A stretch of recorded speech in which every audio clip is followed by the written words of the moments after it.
유오디아 찬양을 하면은 유난히 함성을 지르고 박수를 치는 사람이 있어요. 누구 남편이라고.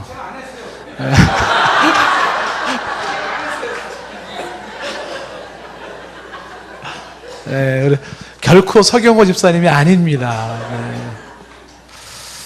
진짜 잘하니까 이렇게 또 한호 지르고 박수하고. 여기 앞에서 들으면 참 듣기 좋아요. 아주 알토, 소프라노도 참 잘하고 보기 좋습니다. 자, 내려놓음이라는 이야기를 좀 같이 좀 하려고 합니다. 내려놓음.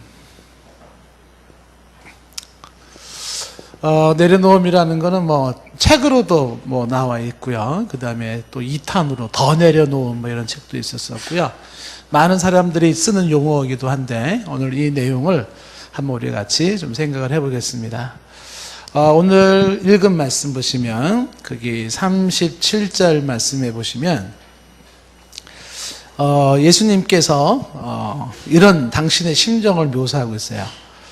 베드로와 세베대 두 아들을 데리고 가실새 고민하고 슬퍼하사. 지금 이제 이 말씀 속에서 하나 보는 게 뭐냐면 고민하고 슬퍼하사, 고민하는 예수님. 예수님도 뭐 하신다? 고민을 하셔. 예수님도. 여러분 이런 예수님한테 이런 말 해주고 싶죠? 염려하지 마라 이렇게 말하고 싶지 않아요? 예수님한테? 근데 예수님이 고민을 하고 슬퍼하는데 어느 정도까지 고민하고 슬퍼했냐면 이어지는 30절 말씀에 이렇게 말을 하죠. 38절 말씀에 이에 말씀하시되 내 마음이 매우 고민하여 뭐하게 되었으니 죽게 되었으니 라고 됐습니다. 이게 무슨 얘기예요? 고민과 슬픔이 밀려오는데 죽을 지경이다. 예수님도 죽고 싶은 때가 있었어요. 너무 힘들어. 죽을 지경이다. 그러니까 내 마음은 너무 고민하여 죽게 되었다라고 이렇게 얘기를 합니다. 그러면서 주님은 그 고민된 상황 속에서 어떻게 했는가 하는 그게 중요한 것이죠. 그러니까 굉장히 힘든 상황에 들어갔는데 그 상황이 생각보다도 어렵고 생각보다 심각했고 생각보다도 버거웠던 것입니다.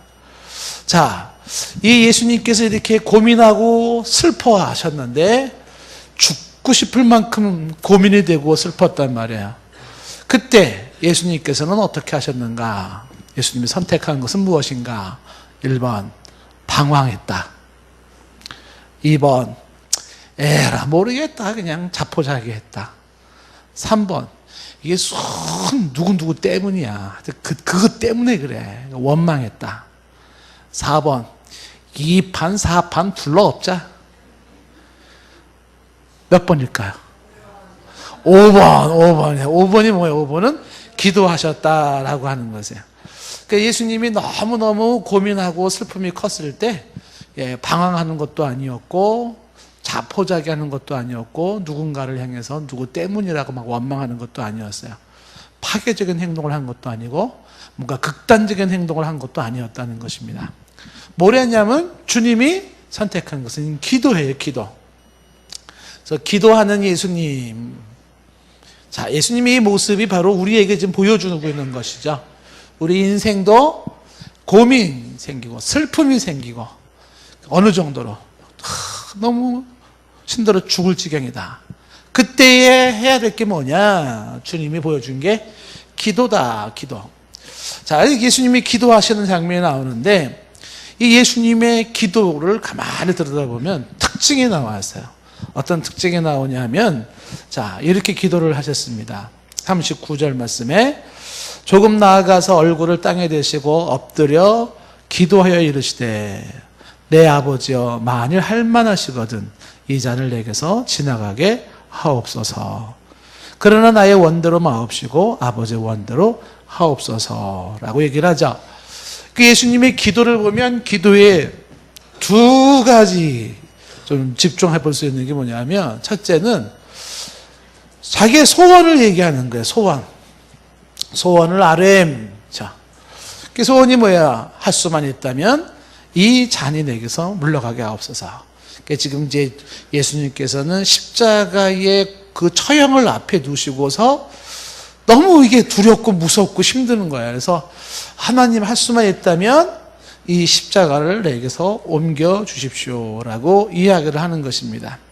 그러니까 이 얘기는 예수님의 솔직한 인간의 한 모습인 것이죠.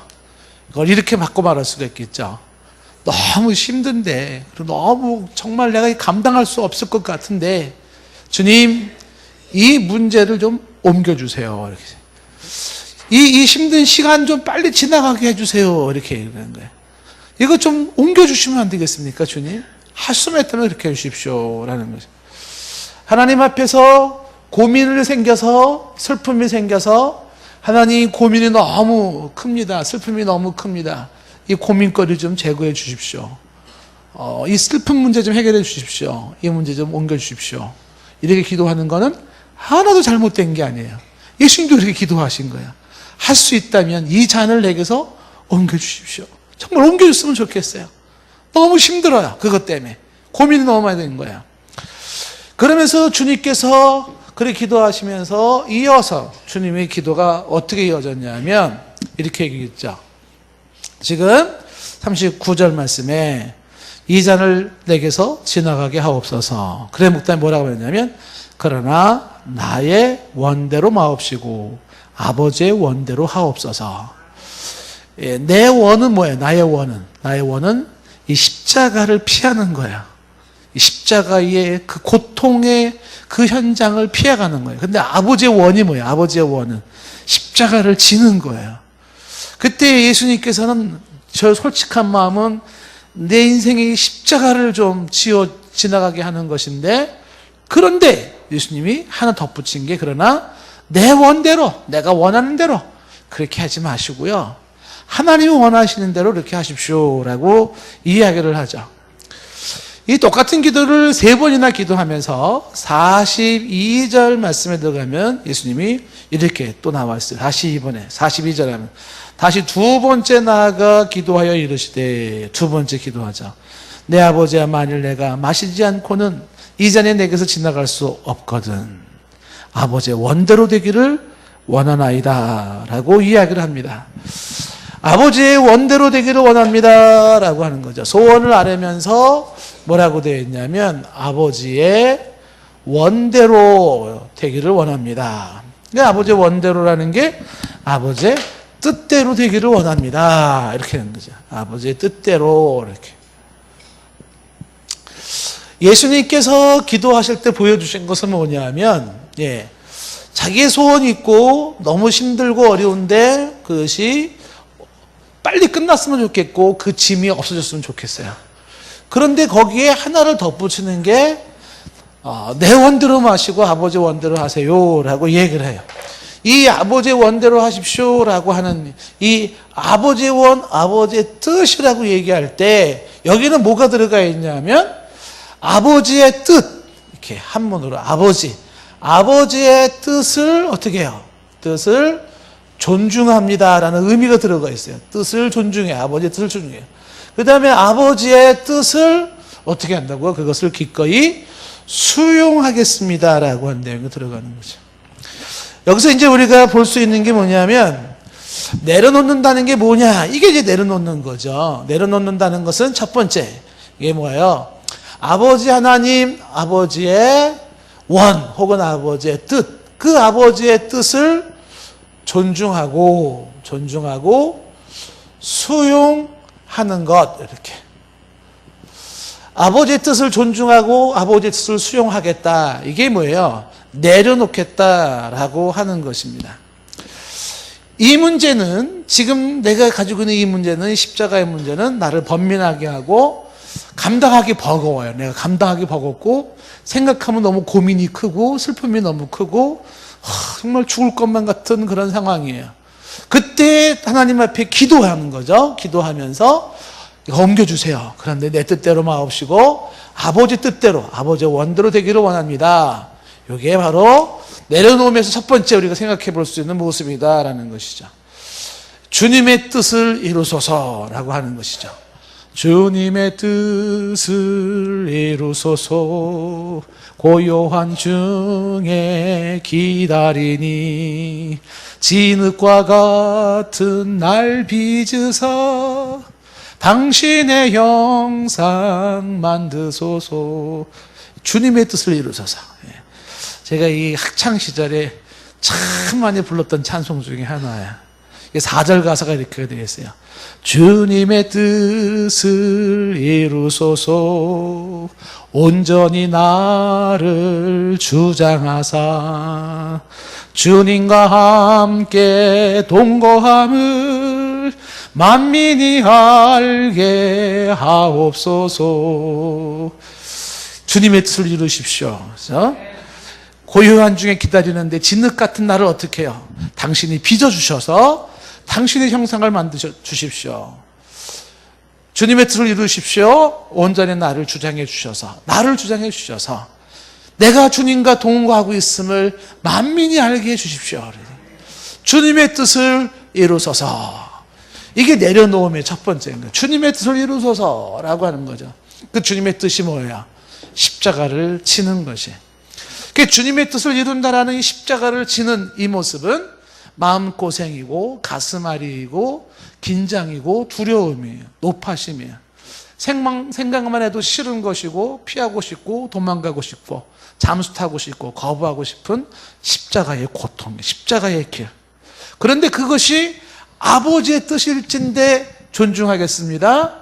그것이 아버지의 뜻일진데 수용하겠습니다. 받아들이겠습니다.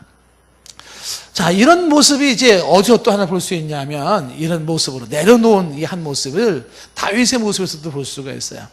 다윗이 사울에 쫓겨서 도망 다닐 때 모습이잖아요. 그 도망 다니는 그런 모습 속에서 한 늙은 심의가 저주를 퍼부었어요. 다윗을 향해서 돌멩이 집어 던지고 머리 티끌 이렇게 뿌리면서 비루한 자여, 저주받은 자여, 피 흘린 자여, 이거 막 저주하면서 네 피로 돌아가라, 막 다윗한테.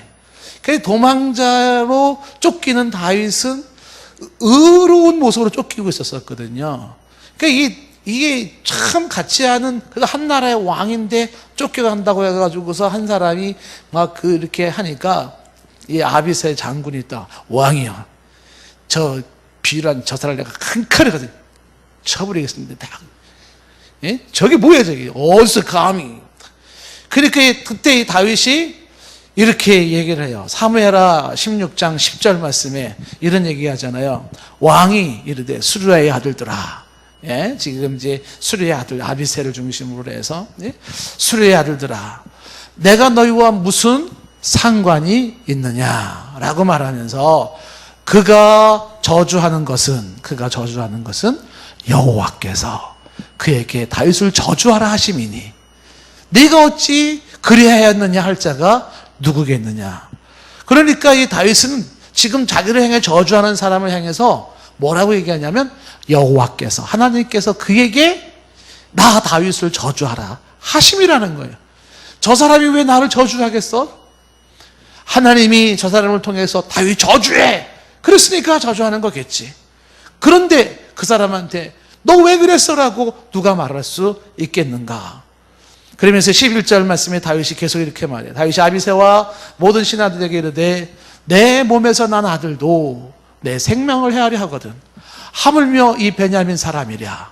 그러면서 여호와께서 그에게 명령하신 것이니 그가 저주하게 버려두라. 누군가가 여러분을 향해서 막 인격을 무시하고 사람을 함부로 깔보고 막 이렇게 한단 말이에요. 예? 그러면 어떻게 대본에 아니 사람을 뭘로 보고 기분 나쁘게 막 이렇게 나오지 않겠습니까? 그렇잖아요. 근데 다윗의 마음속엔 기본적으로 뭐가 있냐면 내려놓음의 기본이 있어요. 내려놓음의 기본이 다윗에게는. 그 중에 하나가 뭐냐면 그것이 아버지의 뜻일진데 받아들이겠다는 거야. 존중과 받아들이겠다는 거야. 그게 아버지 뜻이 뭐예요? 나를 향해서 저주하고 나를 향해서 비웃고 나를 향해 조롱하는 그것이에요. 이거를 인간적으로 생각하는 게 아니라 아버지께서 그를 통해서 하신 것일진데 받아들여야 된다는 거예요. 여호와께서 그게 명령하신 것이 아니냐라고 이야기를 하는 것이죠. 자, 이런 모습들이 뭐냐 하면 아하, 내려놓은 자의 모습이구나라는 것이. 하루아침에 되지는 않을 거예요. 훈련을 하셔야 되는 거죠. 그래서 나를 향한 하나님의 뜻이 있을진데, 아버지께서 원하시는 것이 있을진데, 그래서 기본적인 자세는 뭐냐면 내 인생이 내 뜻대로 되어지는 인생이 아니라 내 인생에 내가 원하는 대로 가는 인생이 아니라 할지라도, 하나님은 내가 뜻하고 내가 원했던 것과 상관이 없이 하나님은 내 인생을 몰아가실 수가 있어요. 그것이 저주받는 인생, 사람 앞에 웃음거리가 되는 인생, 그리고 쓰라린 십자가를 들고 고통하며 가야 하는 길일 수가 있는데, 그때 내 뜻대로 안 됐다고, 내가 원하는 대로 안 됐다고, 그리고 발싹거리는 게 아니라는 거예요. 내려놓은 것은 다 내 생각, 내 뜻을 다 내려놓고, 그리고 어떻게 해요? 나를 향한 아버지의 뜻, 아버지의 뜻을 존중하고 받아들이려는 것, 그걸 이렇게 내려놓으면 모습이다 라고 하는 것입니다. 그래서 이 내려놓음이라고 하는 것은 이 아버지의 뜻이라고 하는 것을 존중하고 수용하면서, 이 내려놓음이라는 것은 바로 뭘 말하는 거냐면 포기를 말하는 거예요. 포기, 기브업하는 거예요. 그 내려놓는다는 게 뭐냐? 포기하는 것이에요. 포기하는 것. 야, 내 인생에서 살아가면서 우리가 자꾸 내려놓기를 원한다 그러면 뭐부터 배워야 되냐면 자꾸 포기하는 법을 배워야 돼요. 포기하는 법. 포기하는 법은 내 소원을 포기하고, 내 바람을 포기하고, 내 주장을 포기하고, 내 생각을 포기하고, 내 뜻을 포기하고, 내가 가질 수 있는 특권을 포기하는 거예요. 더 그것을 하나님 뜻 앞에서 접는 것이죠. 내 마음에서부터. 우리가 진정한 신앙인의 삶으로 나아가기 위해서 우리는 계속적으로 이런 도전이 주어질 수 있을 것이에요. 포기해라. 그렇게 내려놓는 거예요. 내 마음에서부터 포기하는 겁니다. 포기하는 거죠. 내가 하나님 앞에서 누릴 수 있는 즐거움이 있어요. 행복할 수 있는 권리가 있어요. 내가 누릴 수 있는 특권이 있죠. 나도 성공하고 싶고, 나도 멋 좀 내고 싶고, 나도 사람들 앞에 인정 좀 받고 싶고, 사람들 앞에 좀 박수갈채 받고, 가끔은 주목받고 싶고, 사람들 앞에 오 짱인데 이런 소리도 듣고 싶고, 대단한데 박수도 받고 싶고, 그 모든 것들을 포기해. 그게 내려놓는 거야. 그런 게 우리 속에 계속 나오지만 이런 걸 뭐예요? 포기하는 거죠. 그래서 이 포기한다라고 하는 것은 움켜쥐고 싶은 것, 갖고 싶은 것, 그 다음에 뭔가를 강하게 집착하고 있는 이런 것들을 갖다가 손을 놓는 거야. 포기하는 것이다 라는 것이, 포기하는 것이다. 일전에 여러분에게 한번 소개를 한 바가 있지만, 로렌 커닝햄의 내신을 벗어라 라는 그 책에 거기에 한 여인의 28살짜리 한 미국인 선교사가 쓴 글이 실려 있어요. 1964년도 콩고 내란 때 살해되었던, 죽었던 그 여인, 28살 나이에. 근데 그 여인의 시가 이렇게 좀 소개가 되어져 있는데, 그 시가 이런 시가 쓰여 있어요. 제목이 나의 선택이라는 시예요.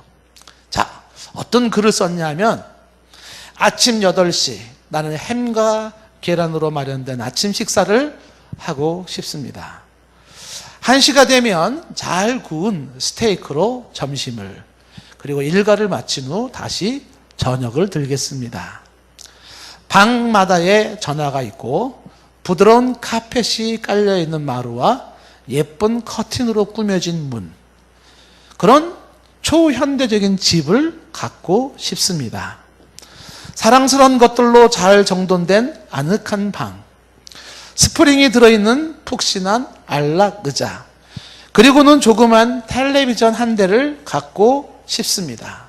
물론 주의 깊게 프로그램을 선택하렵니다. 나는 또 최신 유행의 조끼, 정장이 가득한 깔끔하고 멋진 최고급 옷장을 갖고 싶습니다. 크리스찬은 왜 최고급을 가질 수 없나요? 그러나 그때 나는 너무나도 분명하게 말씀하시는 내 주인의 음성을 듣습니다. 갈릴리의 비천한 나를 따르렴. 공중에 새도 보금자리도 있고 여우도 쉴 만한 굴이 있으나 나는 내게 잠자리도 줄 수 없구나. 내 자신 머리 둘 곳조차 없는 자란다. 이 음성이 들려왔다는 거야. 수치심으로 나는 고개를 떨구고 울부짖습니다. 어떻게 내가 십자가에 달리신 그분을 멸시할 수 있는가? 그분이 가셨던 길, 기도로 지새운 그분의 수많은 밤들을 어찌 내가 잊을 수 있겠는가? 한 조각 음식도 없이 주님은 40주야를 홀로 금식하셨습니다. 멸시당하고 거절당하신 채 그분은 계속 그 길을 가셨고 성전의 휘장에 찢겨져 나가실 때 그분은 멈추지 않으셨습니다. 슬픔과 번민을 겪은 안식을 줄 아무런 육신의 친구도 없이 하나님께 버림을 당한 자, 예언자가 말하기를 그는 모욕을 당하시고 매맞은 바 되었고 멍들었으며 그에게서 붉은 피가 흘렀다고. 그가 정녕 하나님이시고 나를 위해 죽으신 분일진데 죽을 수밖에 없는 인생인 내가 어떤 희생을 드린들 그보다 더 하겠습니까? 예수님을 위해 내가 바로 그 일을 하렵니다. 그렇습니다. 그분이 가신 그 길을 나도 가렵니다. 그 어떤 다른 길도 나의 하나님을 기쁘시게 할 수 없으므로 이것이 나의 선택입니다. 영혼을 위한 나의 선택입니다. 이게 이제 28살에 콩고 내란 때 죽은 선교사님이 쓴 시 글 하나예요. 갈릴리에 비천한 자 나를 따르렴. 여인은 아주 화려한 걸 요구하지 않았어요.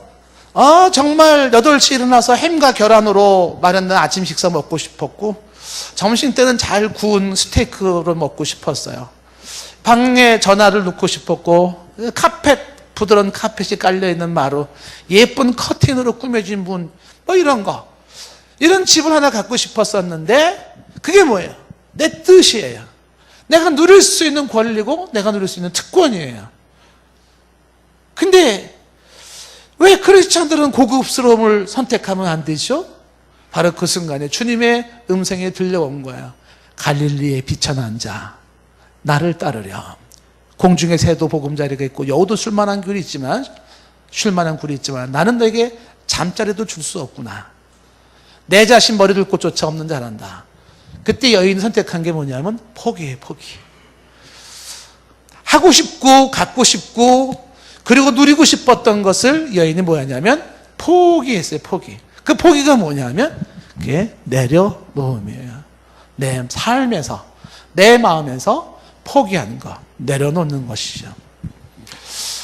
내려놓는다는 게 뭐냐라고 하는 다른 각도 생각해 본다면 포기와 함께 내려놓는다는 것은 맡기는 겁니다.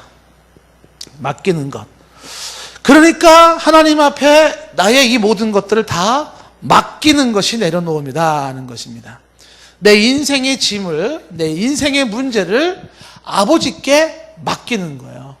이 맡김이라는 것이 이해하기 좋게 하는 게 뭐냐면 그게 어떤 법적인 투쟁 문제가 생겼을 때 뭔가 심각한 부동산의 문제가 생겼다. 내가 보기에는 전문성이 없어가지고 잘 안 돼요. 혹은 어떤 교통 사고가 났다. 복잡하다. 이랬을 때 그거를 어떻게 하냐면 전문가 변호사에게 맡기는 거예요. 맡겨. 그 변호사 전문가에게 맡긴다라고 하는 것은 뭘 얘기하는 거냐면 이 문제는 내가 할 수 없으니 당신이 처리해 주세요 하는 거죠. 그리고 그분한테서 그 문제가 처리될 수 있기를 기다리는 거죠. 내려놓는다는 것은 내 인생의 문제를 그리고 내가 가지고 있는 모든 것들을 하나님 앞에 하나님 이것 좀 맡아주세요 하고 내 마음속에서 이거를 주께 위탁시키고 그리고 하나님 일하시기를 기다리고 있는 거. 이게 지금 뭐냐면 바로 내려놓음이다라고 하는 것이죠. 그분 앞에 이것을 맡겨서 그분이 일을 하게 하는 것입니다. 자, 그런데 이 맡김이라고 하는 것이 이게 굉장히 중요한 내용이에요. 왜 중요하냐면 우리가 살다 보면 사람에 대한 부담이 있을 수가 있어요. 사람에 대한 상처, 사람에 대한 힘겨움, 사람이 나를 힘들게 할 수 있어요. 그러면 이 사람 좀 어떻게 해요? 하나님 맡아주세요 라고 하나님 앞에 맡기는 거예요. 내 마음에서부터 이건 이 사람은 내 힘으로 안 돼요. 그럼 어떻게 해요? 하나님 앞에 그를 맡겨놓는 거죠. 전문가이신 그 하나님 앞에 맡겨놓고 나는 그분에게 의뢰하고 기다려요. 이게 지금 내려놓은 한 모습이란 말이에요. 사람이면 사람이고 돈도 마찬가지예요. 돈 문제. 이건 당장에 지금 이번 달에 지금 돈이 얼마나 나가야 되는데 돈이 없어요. 제가 지금 이거 끝나면 수련회 가야 되는데 지금 돈이 없어가지고 지금 어떻게 하나 지금. 그래서 지금 누구한테 좀 돈 좀 꿔야 되나. 왜 이렇게 요즘 하나님은 저에게 이렇게 그 씨를 말려주시는지. 네? 어떻게 그때 맡기는 거예요, 맡기는 거예요. 뭐 그냥 품돈 어느 정도 뭐 이 정도들은 그래도 괜찮을 거예요. 그런데 정말 큰 돈이 필요할 때 어떻게 되겠어요? 고통되지 않습니까? 어떡하지? 이번 당장 처리를 해야 되는데 이런 것들. 그런 것들이 기도 속에서 아버지 앞에 이 문제를 던져놓는 거예요. 하나님, 이거 있잖아요, 이거. 변호사 대신 하나님, 사건을 잘 처리해 주시는 당신께서 이것 좀 맡아주십시오. 이렇게 그렇게 맡기는 거예요. 어디 이게 사람과 돈뿐이겠어요? 자식 놈이 내 뜻대로 됩니까? 어떻게 해요? 자식도 맡기는 거예요. 자식에 대한 막 노파심이 많아요. 그것도 맡겨요. 맡겨놓는 거예요. 미래가 불안해. 어떻게 나의 미래는 어떻게 될까? 그 미래의 불안감도 맡겨요. 사업은 잘 될 수 있을까? 사업의 문제도 그분에게 맡겨요. 내 건강은 어떻게 되는 거지? 건강 문제도 그분에게 맡겨요. 이런 모든 것들, 명예도 인기도 모든 것들도 다 하나님 앞에 맡기는 거예요. 이 맡긴다라는 이것이 이제 훈련이 되어지는데 이게 굉장히 중요한 의미를 가지고 있는 게 뭐냐면 하나님의 법칙 중에 하나가 뭐냐면 하나님은 사건이나 모든 거를 내게 맡겨 그 수임을 받았을 때만 하나님이 그 문제를 처리하셔요. 그러니까 하나님께 의뢰하지 않은 문제는 하나님이 기다리신다고요. 의뢰할 때까지. 하나님이 어떤 상황에는 급하게 막 개입하셔가지고 막 손 써가지고 하실 수도 있지만 우리가 내 삶에서 내 입으로 이게 완전히 주님 앞에 의탁할 때까지 이 문제를 의뢰할 때까지 주님께서는 가만히 지켜보시는 거야. 너 힘으로 할 수 있는 것 같아? 그러니까 안 맡기지. 해봐, 이렇게 해봐. 계속 안 맡겨요. 그래, 그러면 그냥 그렇게 살아. 이렇게 되는 거야. 근데 알아서 하나님 왜 그래 왜 이것 좀 맡아주세요. 이것 좀 맡아주세요. 이거 내 힘으로 안 돼요. 그러면 그때 하나님께서 그래 이렇게. 그래서 이렇게 의뢰하고 맡긴 일 사건 여기에 하나님의 개입하심이 일어나기 시작하고 하나님의 일하심이 여기서 생기는 거야. 주께 고하지 않은 거로 복을 얻지 못하여 아뢰지 못하고 맡기지 않아서 하나님이 그 일에 개입하지 못하고 하나님이 그 일에 일하시지 못하게 만드는 거예요. 그러면 누가 하나님 앞에 맡기고 누가 하나님께서 일하시고 개입하시기를 원할까요? 이거 아무나 할 수 있는 일이 아니더라는 것입니다. 누가 할 수 있겠어요? 주님을 인정하는 자만이 할 수 있는 거예요. 주님을 못 믿어. 주님을 내가 믿을 수가 없어. 맡기지 못하는 것이죠. 주님이 일하실 수 있도록 맡겨놓는 거예요. 그런데 수많은 믿음의 선진들이 앞서간 신앙의 선진들이 하는 얘기가 있어요. 수많은 선진들의 공통된 적이 뭐냐면 맡기면 맡길수록 했더니 하나님의 개입하심과 일하심이 거기에서 나오는 게 뭐냐면 하나님의 일하심이 풍성함이 그리고 그 문제에 대한 보장이 나타나더라. 이게 보통 신앙생활 하시는 분들의 결론이에요. 여러분 오늘 이 얘기 들으면서 설마 이런 분들이 계세요. 그랬다가 완전히 이것만 쪽박 차는 거 아니야 이렇게 될 수도 있어. 그런데 제 인생을 이렇게 좀 나누다 한다라도 많은 얘기 나눌 게 있어요. 정말 하나님 앞에 맡기면 맡길수록 하나님이 일하시고 그 부분에 대해서 하나님이 풍성케 하시고 그 부분에 대한 하나님의 보장하심이 있다라는 것이죠. 포기하고 맡길 때 일하시는 하나님, 내가 낮아지니까 하나님이 높이시고, 내가 주니까 하나님이 수위에 대해 흔들어 넘치도록 안겨주시고, 내가 죽으니까 하나님이 살려주시고, 내가 약한 자의 모습으로 쓸 때 하나님은 강한 자로 만들어주시. 그게 뭐냐면 포기하고 맡겼을 때 하나님이 하시는 일이다라는 것이에요. 이게 하나님의 일이에요. 그런데 여기에서 주의사항이 있는 거죠. 이 말이 잘못 오해될 수가 있습니다. 이 맡긴다라는 것이 어떠한 주의사항이 주어질 수 있겠냐면, 그래? 맡기라고? 아하, 알았어. 맡길게. 그러면서 나타날 수 있는 현상이 뭐냐 하면, 그 맡김이라는 말 속에서 나타나는 게 뭐냐면, 무책임해지는 거, 무책임. 그러니까 무책임해지는 그런 모습들, 혹은 이 부분에 대해서 게으름으로 합리화를 시키는 거예요. 그래서 야, 봐, 맡기라 그랬잖아. 그러니까 아침에 일어나가지고 계속 막 죽고 사고 뛰어다니지 말어. 뭐 어디 뭐 일하려고 하지 말고 직장 다니려고 하지 맡기고 그냥 퍼질러 자. 그냥 믿음이 그렇게 없어? 그냥 펑 자면 공중의 새도 먹이신 하나님께서 알아서 까마귀를 깍깍깍, 아침 식사 깍깍깍 먹여주시고, 점심이 되면 또 까마귀가 와가지고 깍깍, 이제 스테이크 탁 먹여주시고, 이렇게 아무것도 안 하고 게으르고 무책임한 것이 맡기는 거라고 생각할 수가 쉬워요. 근데 그게 아니라는 거죠. 그게 뭐냐면, 맡긴다는 거는 이런 거예요. 최선을 다하고 결과를 맡기는 거예요. 결과를 맡긴다는 게 뭐예요? 결과를 하나님의 손에 두는 거죠.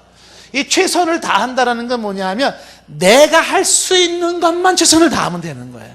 이게 하나님께서 주시는 모습인 것이에요. 최선을 다하고 결과를 하나님께 맡긴다라고 하는 것이죠. 자, 성경을 보시면은요, 하나님께서 하시는 일들이 이렇게 되어 있어요. 목말라고 물을 좀 주세요. 어떻게, 내 이심으로 물을 어떻게 줘? 하나님께서 알았어, 가만히 있어, 가만히. 그러면 내가 물 줄게. 그리고 가만히 있으면 하늘에서 호수가 쫙 날아가지고 물을 슉슉 주시는 분이 아니에요. 네가 할 수 있는 게 뭐야? 반석을 칠 수 있어. 반석을 치라는 거예요. 반석을 명하라, 명하는 거예요. 저 여리고성을 어떻게 무너뜨려야 돼요? 하나님 앞에 맡겨. 하나님께서 해주실 거야. 그러면 어떻게 돼요? 가만히 앉아가지고 무너져라 여리고성 이러고 있으면 무너져요? 아니, 네가 할 수 있는 게 뭐야? 네가 할 수 있는 게 돌아야. 거기 빙빙 돌아야. 빙빙 돌아. 그러면 내가 할 수 있는 건 돌기만 하는 게, 이게 최선이에요. 내가 망치 들고 가가지고 여리고성 때려부수고 그러는 거 아니에요. 뭐 하는 거라고요? 그냥 내가 할 수 있는 것만 해. 내가 할 수 있는 것만. 내가 할 수 있는 게 뭐예요? 여리고성을 도는 거야. 빙빙빙빙빙. 그리고 마지막 날 소리를 질러요. 누가 무너뜨려요? 최선을 다하고 결과를 맡기는 것을 의미하는 거지, 과정에 최선도 하지 않는 것을 말하지 않아요. 다윗이 골리앗을 때려 때도 그러잖아요. 그러니까 하나님은 그런 걸 할 때요, 참 이상해요. 그냥 골리앗 다윗 딱 쓰면은 골리앗 다윗 딱 섰단 말이에요. 그럼 하나님께서 골리앗 한번 탁 때려가지고 그냥 딱 다운시켜 놓으면 되잖아요. 얼마나 간단해. 근데 그 어린 다윗이 돌멩이를 들어가가지고 끈에 묶어가지고 빙빙 돌리게 하시고 던지게, 그걸 왜 시키시지 하나님? 야 다윗아, 그렇게 한다고 그 골리앗이 죽냐? 그냥 너는 가만히 있어. 내가 그냥 알아서 죽여줄게. 팍 이렇게 죽여주시는 거 아니야? 하나님은 일을 그렇게 하지 않는다라는 것이에요. 요단강을 건너갈 때도 말이죠, 네가 밟으라 이거야. 네가 할 수 있는 게 뭐야? 밟아라. 갈라진다는 거예요. 하나님께서 우리에게 요구하시는 건요, 결과의 그 화려함, 물을 내게 하신다든지 여리고성을 무너뜨린다든지 골리앗을 죽인다든지 이런 것들을 우리가 할 수 없다는 걸 알아요. 그래서 하나님은 네가 할 수 있는 것만 해라. 최선을 다하라. 그리고 결과를 주께 맡기고 기다리라 라고 하는 것이에요. 그래서 맡긴다라는 건 주께 맡기는 건데, 할 수 있는 것을 다 하고 결과를 기다려요. 그러면 내가 할 수 있는 것을 했는데 이 어마어마한 일, 이 프로젝트, 이 사건, 이 문제에 대해서 내가 할 수 있는 게 너무 미비해. 요거밖에 안 돼. 이거 가지고 이 어마어마한 일들이 가능할까? 그런 생각이 들 수가 있어요. 그때가 뭐예요? 맡기서 주님께서 그 어마어마한 일을 하시는 것을 보는 거죠. 우리가 할 수 있는 것은 뭐냐 하면, 그쵸, 찾고 두드리고 그리고 나아가고 뛰고 하는 겁니다. 할 수 있는 것만 해라. 그렇죠? 자, 그래서 사람들이 혼동하기 쉬운 게 뭐냐 하면 집착과 책임에 대한 혼동이 있어요. 집착과 책임이. 그 하나님께서 우리에게 원하는 건 집착하는 것을 원치 않죠. 그 집착하지 마라. 그 얘기는 책임을 지지 마라. 무책임해져라. 그런 얘기를 말하는 게 아닌 거예요. 그러니까 집착에 대해서는 결과적인 부분에 있어서 내가 거기에 연연하지 않는 건데 할 수 있는 책임은 다해야 돼요. 자식을 포기해라. 이렇게. 그럼 뭐예요? 자식을 포기해라. 그럼 이제부터 집에 가가지고서 이제 2살 배기, 1살 배기 그 애기들한테도 자식 포기하라 했으니까 네가 알아서 커라. 이렇게. 예? 알아서 우유 찾아 먹든지 뭐 이게 해라. 예. 믿음 좋지 않아요?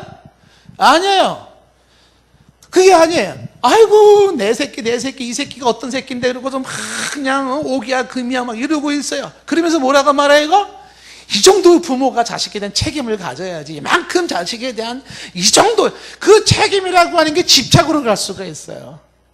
그건 맡기지 못하는 거예요. 또 맡긴다 그러면서 무책임해 갈 수 있어요.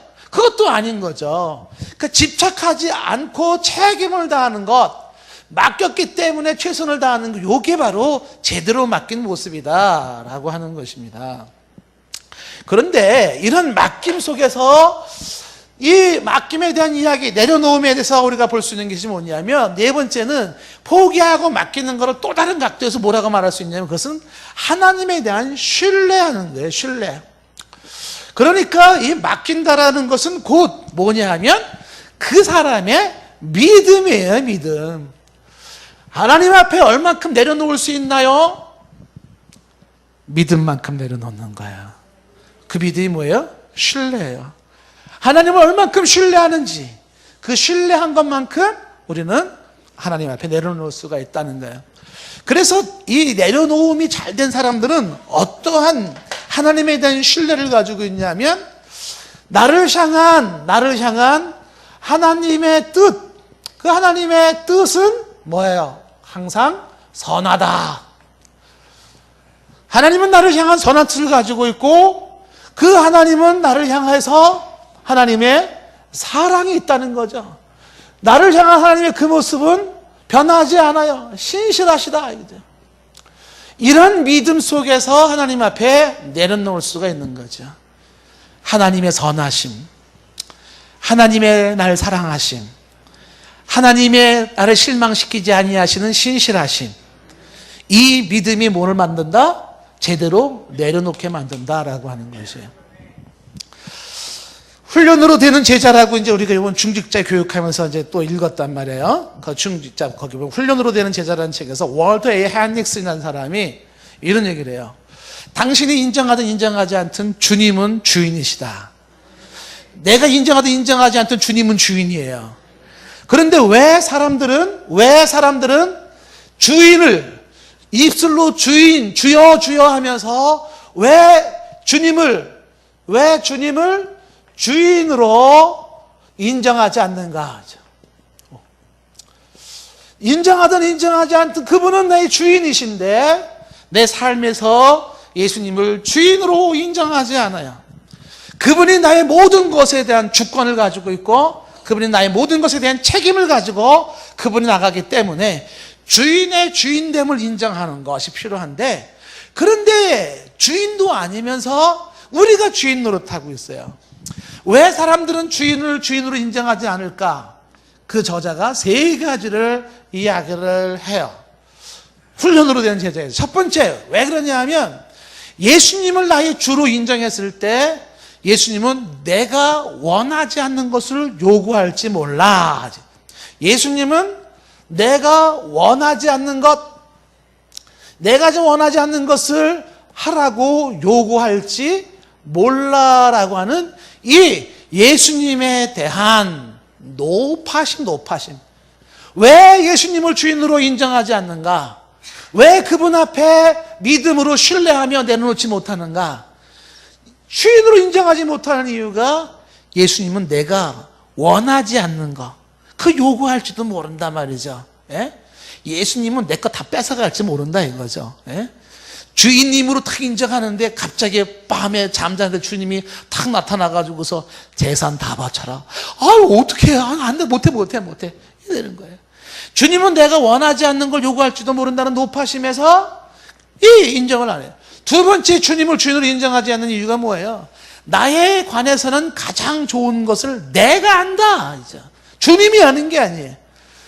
나에게 가장 좋은 것, 베스트, 이건 내가 안다. 주님이 알아요? 내가 알아요? 내가 안다라는 착각이에요. 그렇기 때문에 주님을 주인으로 인정하지 않는다는 것이에요. 내가 나를 더 잘한다고 생각하는 거예요. 세 번째, 왜 예수님을 주인으로 인정하지 않는가라고 할 때 세 번째 이유가 뭐냐면, 하나님이 정말 나에게 관심을 가지고 있고, 주님이 정말 나에게 관심을 가지고 있고, 나에게 그 주님은 정말로 관심을 가지고 있고 책임을 져주실까? 이런 부분에 대한 의심이죠, 의심. 그래서 예수님을 주인으로 인정하지 않는 거예요. 원치 않는 걸 요구할지도 몰라. 나에 대해서 내가 더 잘 알아. 그리고 정말 예수님이 나를 책임져 줄 수 있을까? 맡겼다가 신뢰했다가 꽝 되는 거 아니야? 완전히 이거 뭐 깡통 차는 거 아니야? 이런 생각들, 그게 뭐예요? 믿지 못하는 거예요. 그러니까 내려놓지를 못하는 거예요. 내려놓지 못하고 그 무거운 짐을 내가 지고 끙끙 앓고 살아가는 거죠. 예? 6.25 전쟁 때 그 아주머니처럼, 보따리 이고 가는 그 아주머니처럼, 예? 큰 짐을 지고 땀을 삐질삐질 흘리고 걸어가서 띠차를 타고 가던 미국 아저씨가, 어우 아주머니 너무 힘들어요, 이 띠차 타세요. 이 아주머니가 너무 고맙잖아요. 그 띠차를 탔는데도 띠차 안에서 이걸 이고 있는 거야, 이렇게. 이 미군이, 어우 내려놓으세요. 아주머니가, 나 태워준 것도 고마운데 어떻게 이 짐까지 내려놓아요? 그런 짐을 지고 있는 거예요. 이렇게 내려놔도 되는데 못 내려놔요. 왜? 못 믿어요. 우리가 내려놓았을 때 정말 하나님이 책임져 주실까? 관심을 가질까? 이런 거예요. 그래서 내려놓지 못하고 내려놓는 자들이 가질 수 있는 혜택을 못 갖게 되는 것이에요. 내려놓은 자들이 갖는 혜택이 뭐예요? 첫째가 자유예요. 자유. 잘 내려놓은 훈련이 된 사람들은 뭐냐면, 내려놓았을 때 첫째가 자유를 누립니다. 이 자유는 뭐냐면, 움켜쥐고 이고 있으면 찾아오지 않아요. 이 자유는. 여러분, 자식의 문제도 이게 내가 움켜쥔다고 자식이 보장된다고 생각하십니까? 아까 얘기했잖아요. 이 책임이라는 미명하에 집착하고 있다고요. 내 새끼인데 내가 원하는 대로 내 뜻대로 움켜쥐고 있는 거예요. 근데 주님은 분명히 얘기를 하죠. 네 자식이냐 내 자식이냐. 주님이 묻는다고요. 네 몸에서 태어났다고 네 자식이냐? 그 생명 내가 준 건데, 그 생명 내가 걷어가는데 네 자식이냐 물어요. 근데 못 놔요. 이거를. 이게 어떤 자식인데 못 놔요. 그 집착이 나로 하여금 주어지는 게 뭐냐 하면, 안달하게 만들어. 몸이 달아가지고 막 어쩔 줄을 몰라 해서, 조금이라도 이 자식이 내 뜻대로 안 되면 어떻게 돼요? 어쩔 줄 몰라가지고, 어떤 때 눈물을 펑펑 쏟으면서, 이놈의 새끼야, 내가 널 어떻게 키웠는데, 먹지 못하고 입지 못하고 막 그러지 않겠어요? 그런데 이런 믿음을 가지고 자식을 책임은 다하지만 집착하지 아니할 때, 그 자식에 대해서 뭐가 생겨요? 자유함이 생기는 거예요. 자유함이. 그 자식 때문에 막 몸이 달아가지고 이렇게 된 그런 게 아니라는 거예요. 내려놓지 못했을 때 사람들이 가지고 있는 그 집착에서 만들어내는 불안, 걱정, 염려가 너무 커요. 너무 커요. 교회에서 홍산교회 담임 목사로 목회를 하는데, 제 뜻대로 잘 될까요? 안 될까요? 목회가. 여러분들은 뭐 잘 되고 있잖아요. 아니에요. 잘 안 되더라고요. 그래서 제가 하나님, 제가 원래 원했던 건 이런 게 아니거든요. 그러니까 내 뜻대로 내가 원하는 대로 안 된다 싶으니까 당장 드는 생각이 뭐냐면은 힘들어. 어려워. 이거 어떻게 계속 해야 돼? 이런 생각이 막 들지 않겠어요? 하나님께서 야, 목회 네가 하는 거야, 내가 하는 거야? 네가 묻는 거죠. 하나님 앞에서 내려놓아. 하나님, 동산교회 담임 목사 누구예요? 하나님께서 나다. 죄송합니다. 난 내가 담임 목사인 줄 알았어요. 하나님, 죄송해요. 큰 착각했네요. 그렇군요. 그러면 동산교회 앞으로 책임은 누가 지는 거예요? 하나님, 당연히 내가 지지. 난 또 내가 책임지는 줄 알고. 하나님 죄송해요. 하나님 앞에 목회도 내려놓아요. 그렇다고 제가 무책임하겠다? 그 얘기는 아니에요. 최선을 다해요. 목회도 내려놓아요. 그때 찾아오는 게 뭘까요? 나 자유 얻었네, 너 자유 얻었네, 우리 모두 자유 얻었네.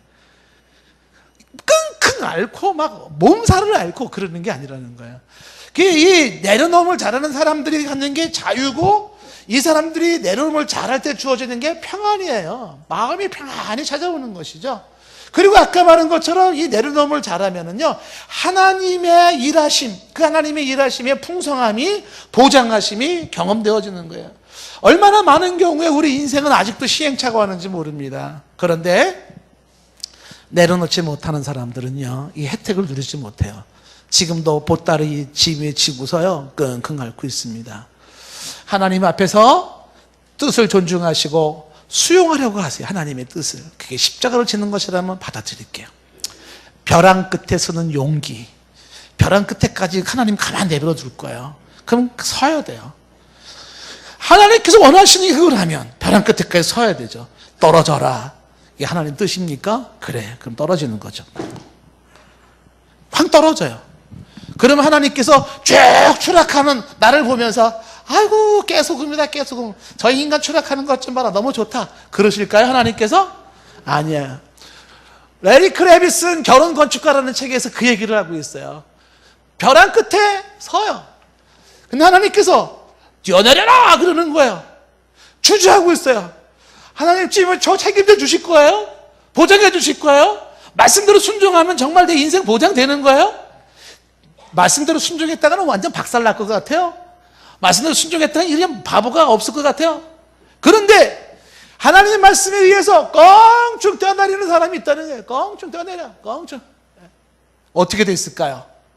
으악 하고 이 인생은 이것으로 골로 갔느니라, 뭐 이렇게 됐을까요? 그게 아니더라는 거예요. 떠내렸는데 이 떠내린 허리에 하나님이 끈이 보이기 시작한 거예요. 내 허리에 하나님이 끈을 잡고 계시는 거예요. 껑충 떠내렸는데 하나님이 나를 끈으로 탁 잡고 계셨어요. 그 다음 또 뭐 하는 거예요? 비행하는 거예요. 비행. 와, 멋있다. 이 비행은 누가 경험할 수 있어요? 바로 하나님에 대한 믿음을 가지고 순종하는 자예요. 그 뜻에 순종하는 자들에 주어지는 것이 포기해요. 놔야 돼. 여러분, 하나님께 내게 주신 것이라면 어떻게 되냐면 내가 놔도 안 도망가요. 하나님이 내게 주신 돈입니까? 이게 1,000만 원, 100만 원, 1억입니까? 그거요, 내가 집착하지 않고 연연하지 않아도 놔도 안 도망가요. 이 사람이 내 사람이고 이 자식이 내 자식입니까? 놓으세요. 안 도망가. 도망가면 그건 원래 내 게 아니었구나, 이렇게 생각하면 돼요. 하나님 앞에서 포기하고 움켜쥐고 있는 걸 놓는 거죠. 그리고 하나님께 맡기셔야 돼요. 최선을 다하되 열심을 다하되 그리고 결과를 주께 맡겨드리고. 우리 학생 중에 하나가 이번에 ROTC 시험을 보는 학생이, 걔가 목사님, 제가요 한 번은 상처를 받았어요. 그래서 왜 상처를 받았니? 제가 대학 갈 때 정말 가고 싶은 대학이 있었어요. 그래서 기도를 많이 했대. 하나님, 저 이 A 대학 가게 해주세요. 그런데 하나님께서 그렇게 애절하게 기도했는데 A 대학을 불합격시켜 주셔요. 그래서 원치 않는 B 대학을 갔대. 그러면서 하나님, 제가 이렇게 상처를 주시고 실망을 주시고 이번에 ROT 시험을 봤는데 이거 지금 합격이 돼야 되는데 기도했으니까 안 되면 또 상처받을 텐데 그랬어요. 그래서 제가 그 친구에게 뭐라고 말했을까요? 그 시험을 위해서, 그 ROT 시험을 위해서 열심히 기도하고 사모하고 합격하게 해주세요라고 기도하고 할 수 있는 대로 최선을 다해라. 그 다음에 결과를 주께 맡겨라. 하나님의 결론은 베스트야. 지금 내가 생각하는 내 생각이 베스트가 아니에요. 만약에 네 생각대로 네 인생이 됐었다면, 원하는 그 대학에 갔다면, 그렇게 됐다면 어쩌면 너는 그것이 교만에 빠져가지고 너는 줄도 떠나고 인생이 망가질지도 몰라. 그런데 기도했습니까? 하나님께 맡겼습니까? 그리고 결과를 기다렸는데 그 결과가 생각했던 것이 아니었습니까? 그게 베스트예요. 그게 베스트라는 거는 오랜 시간이 걸리지 않아서 알게 돼요. 조금만 세월이 지나가면 하나님이 하신 일이 100번 1000번 옳았네요. 그 깨닫는 거 시간 많이 안 걸립니다. 하나님 앞에서 신뢰하시고 하나님 앞에 맡기시고 우리 일상에서 훈련을 많이 하셔서 내려놓으세요. 그리고 주가 주신 자유를 누리시고 주가 주시는 쉼과 평안을 누리시고 주님의 일하심을 보시기 바라요. 기도하겠습니다. 하나님, 잘 내려놓는 자 되게 하사 내 인생에 주님의 일하심이 나타나게 하옵소서. 주인은 내가 아닙니다. 주님이 주인이십니다. 주님 뜻대로 되기를 원합니다. 예수님의 이름으로 기도드리옵나이다.